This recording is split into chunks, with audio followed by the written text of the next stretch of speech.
魔术师会放扑克牌在冰箱里面，那是因为保持这个扑克牌的干燥，冰箱里面是非常干燥的地方，所以保持它的顺滑是非常重要的，有助于它的手感，对不对？这什么鬼？啊，这是我的衣服。衣服为什么要放冰箱？啊，它潮了耶。前一天如果吃烤肉的时候有味道嘛，有味道，然后呢，所以我就放在冰箱除掉那个，放到冷冻室去除味道。对啊。哇哦，香水。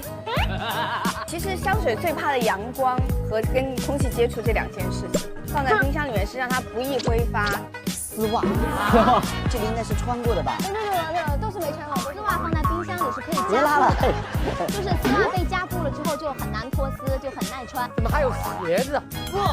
玩具。这叫硬处。我觉得你们家是有末日情怀吗？就米饭也会蒸很多，然后每天吃炖菜也是炖1个星期，然后每天热着吃。还是蛮的，还是这个蛮的，还是蛮的。